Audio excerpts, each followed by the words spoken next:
So we tried to mix Toots and the Maytals with the Velvet Underground, with the Undertones, with the Buzzcocks, with the Clash, with Elvis Costello, with Tim Buckley and Van Morrison, the Congos and Desmond Decker, and try and get it all into the same scrumptious 3 minutes.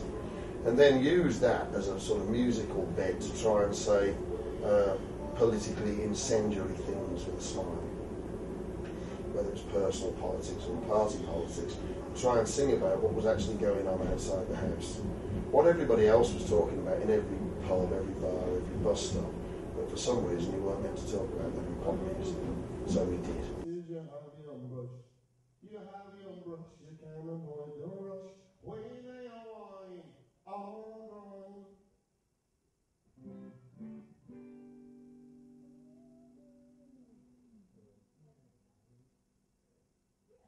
I think the most important turning point in music was really what was the first song that made you cry and why.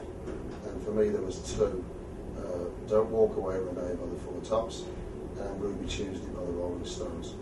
And I used to be a competition swimmer, and if I won a medal, or if I won a gold medal, on the way back home my dad would pull into a bar, a country pub or something to celebrate in his own way. And if I won a gold, I could get to keep the radio on in the car, and he'd bring me an orange pop out. Sometimes if I'd only won a silver, I'd just sit in the dark in the back of the car till he was drunk. So I'd won a clutch of gold medals, and I got my orange pop, Fanta, I believe, and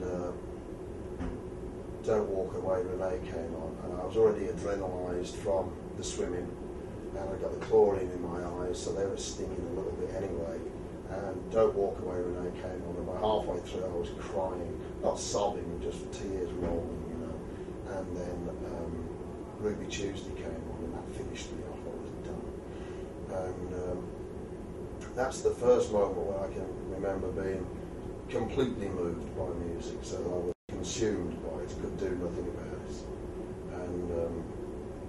And I've always looked for that in music ever since, really. So I like the classic 3-minute pop single, whether it's 60s British pop or the Buzzcocks or the Undertones or whatever. And we decided we would try and start a group as a hybrid of all of our favourite things, which at the time was mainly kind of punk and reggae and soul. So we wanted to start the punky reggae party. We wanted the adrenaline of punk, and we wanted the sexy backbeat of reggae.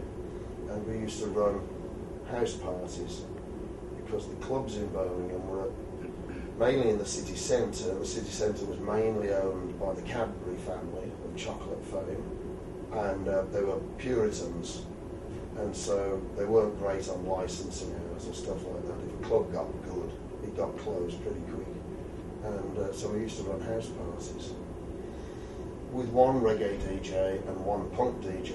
And if we played all punk songs, the floor would be packed for about 45 minutes, and then everybody would disappear. If we played all reggae songs, people would end up just leaning against the wall, nodding, dancing on the inside of the club. But if you mixed it up, one of this, one of that, two of this, two of the other, the dance floor stayed packed all night, and we started to get a reputation for putting on the best house parties. Boy George used to come, people from UB40 used to come. A few people from Dexys Midnight Runners would come, although they had to pretend they hadn't. And Andy, the original lead guitarist, said, well, what if you were to get the elements of both DJs into the same 3-minute pop single? And that was the birth of the beat, really. That was the... So we tried to mix Toots and the Maytals with the Velvet Underground, with the Undertones, with the Buzzcocks, with the Clash, with Elvis Costello, with Tim Buckley and Van Morrison, and the Congos and Desmond Decker, and try and get it all into the same scrumptious 3 minutes. And then use that as a sort of musical bed to try and say politically incendiary things with a smile. Whether it's personal politics or party politics, try and sing about what was actually going on outside the house. What everybody else was talking about in every pub, every bar, every bus stop, but for some reason you weren't meant to talk about that in pop music. So we did, and tried to get away with as much as we could under the candy coating of this scrumptious reggae, soul, pop beat. First concerts I went to that moved me, that changed everything really, was 2 weekends in a row. The first weekend, Black Sabbath, who was a local Birmingham group, and then the following weekend, Hawkwind and Led Zeppelin. Led Zeppelin were a local group. Well, the singer and the drummer, who we thought was the best half anyway, they were local lads as well. So that sort of finished me off with, I was fully infused with rock and roll, and I dreamt of being in a group with my cricket bat or my tennis racket in front of the mirror, and I never dreamt I'd get the chance really. I tried to learn the guitar, but I played it the wrong way around. For 2 years I gave up and tuned it to different tunings that I made up myself, and I started writing songs with it, and those were the first songs that came up on the first beat record were stuff I'd written whilst pretending to sweep the roof of this office block building we were building on a construction site. And I used to stand there with a broom and a pile of debris, and I would watch the ladder like a fishing float. As soon as the fishing float started to shake a bit, I'd get the broom and become very industrious. The guy had come up, oh, you're all right, he'd go back down the ladder, and I'd go back to leaning on the balcony smoking cigarettes, looking over the city and trying to come up with witty rhyming couplets. And now, 30 years later, a number of things come to mind. One, I can't believe I survived it. I always dreamt of being in a group. I never thought it'd be more than a dream.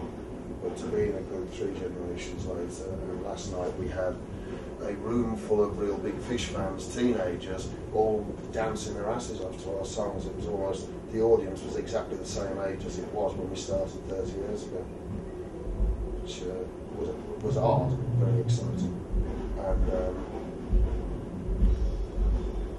we've written a load of new songs, 13 or 14 new songs. I think these are terribly important times. I'm trying to push myself with my lyrics to write things that connect in this changing world, and what our basic core values might be behind it, because starting off singing about things about black and white people getting on together, or men and women getting on together.